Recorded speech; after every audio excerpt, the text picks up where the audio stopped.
Саламатсыздар ма, құрметті оқушылар және құрметті әріптестер. Так, кезекті видеода экранда берілген қосындының мәнін есептейміз.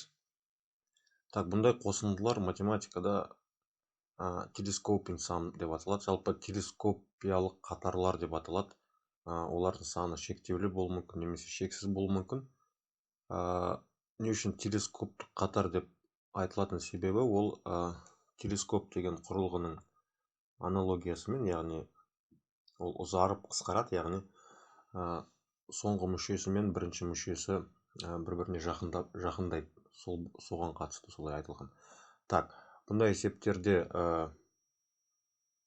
яғни бірінші мүшесі мен соңғы мүшесі ғана қалады, ал ортасындағы мүшелер жойылып кетеді. Так, осы есепті шығарып, сол әдіспен танысайық.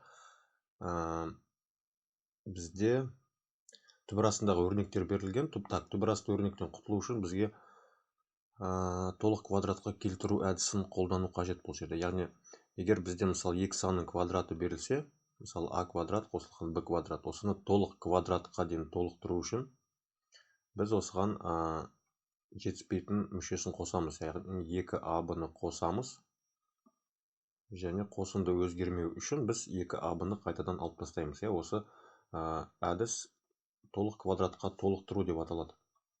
Яғни бізде а плюс б квадрат, яғни толықтырдық, және 2аб-ны азайттық. Так, берілген қосындыны есептеу үшін, так, қарайық, бізде а берілген бірінші, так, 1, 2, 3 деп 2002-ге дейін, яғни 2002 мүше бар. 2002 мүше бар. Осы мүшенің жалпы түрін біз былай деп белгілейік, АН деп белгілейік. Сонда АН-ші мүшенің түрі бізде мынандай болып тұр. Түбір астында 1 қосылған 1 бөлінген n болады. Қосылған 1 бөлінген n плюс 1-дің квадраты. Так, бізге осы мүшені қазір түрлендіру қажет. Ықшамдау қажет.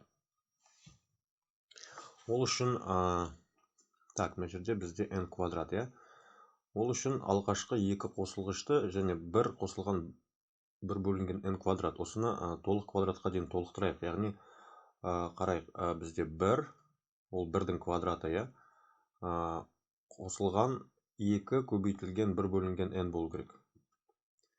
Қосылған, сонда 1 бөлінген n-ның квадраты. Енді бізде ештеңе өзгермеу үшін біз 2 бөлінген n-ді азайтуымыз керек. Яғни, мынау екінші мүшесін біз азайтамыз. Бізде ол жоқ себебі бастапқыда. Так, қосылған 1 бөлінген n плюс 1-дің квадраты. Так, осыдан не шығатынын көрейік қазір.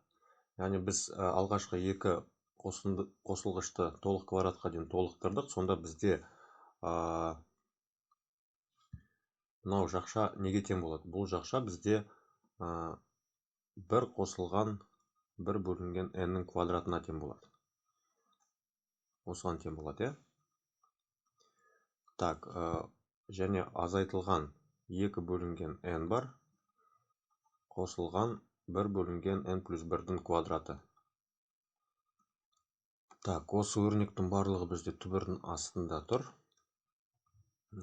Енді, мынау 1 қосылған 1 бөлу n дегеніміз ортақ бөлімге келтірсек, ол бізде n қосылған 1 бөлінген n болады, Соның квадраты.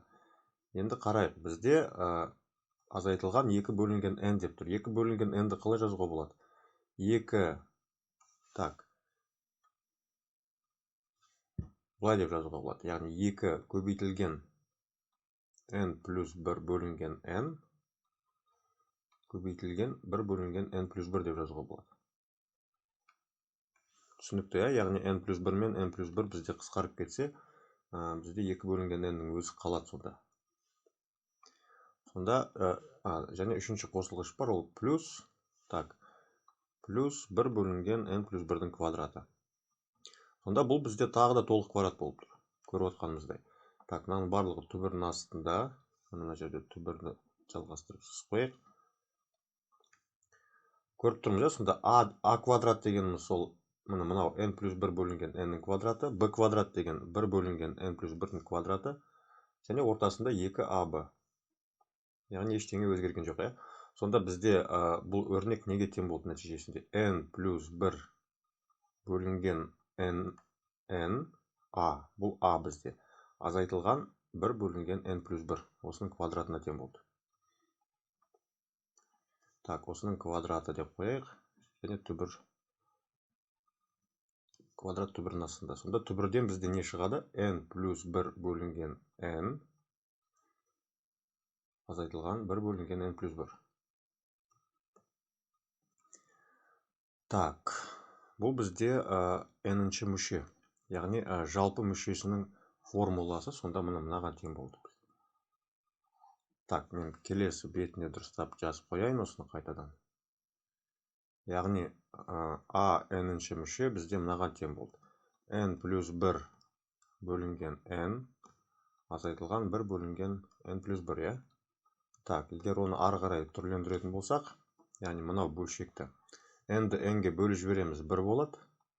1-ді n-ге бөлеміз, азайтылған 1 бөлінген n плюс 1. Яғни осындай түрге түрленді. Бұл жалпы n үшін жалпы мүшесінің формуласы міне осындай болды. Енді біз осы мәндерде n-нің орнына, так, n-нің орнына қарайық. 1-ден бастап, мына жерде 1-ден бастап 1, 2, 3, 4 осылайынан 2022-ге дейін n-нің мәндерін қойып шығамыз. Сонда не шығатынын көрейік. Яғни S 2022 деп белгілеп қояйық қосындыда. Так, қараңыз, n-нің орнына бірінші 1-ді қоямыз. 1 қосылған 1 бөлінген 1 болады. Азайтылған 1 бөлінген 2. Қосу келесі. Енді n-нің орнына 2-ні қоямыз сонда. 1 қосылған 1 бөлінген 2. 1 бөлінген 2 қосылған 1. 3. Так, осылайынан кете береді. 3-ті де жазып қойсақ болады. 1 қосылған 1 бөлінген 3. Азайту, сонда 3 қосылған 1, 4. Осылай жалғасып кете береді. 2000. Так, бізде соңғы мүшесі қандай? 2022. Так, 2021-ді жазайық.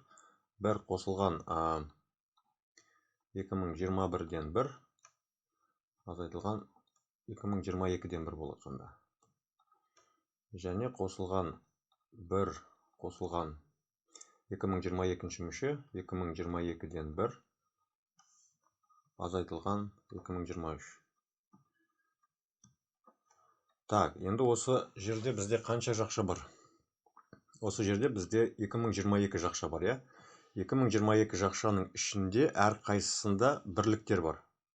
Олар бізде жойылмайды. Міне соңынан бастап есептесек, біреу, әр жақшаның ішінде бір бірліктен бар. Бірақ алғашқы жақшаның ішінде бізде 2 бірлік бар.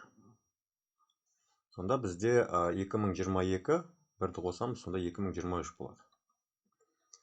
Так, қалғандары нелер жойылады бізде? Міне минус 2-ден 1 плюс 2-ден 1 жойылады. Минус 3-ден 1 плюс 3-ден 1, минус 4-ден 1, 4-ден 1, осылай кете береді. 21, 22, 22, және ең соңында мынау бізде қалады. Азайтылған 2023-ден 1. Міне есептің жауабы осы болады. Осылай деп қалдырып қойса болады. Немесе кейбір есепте осының бүтін бөлігін тап деп айтады. Онда бүтін бөлігі 2022 болады.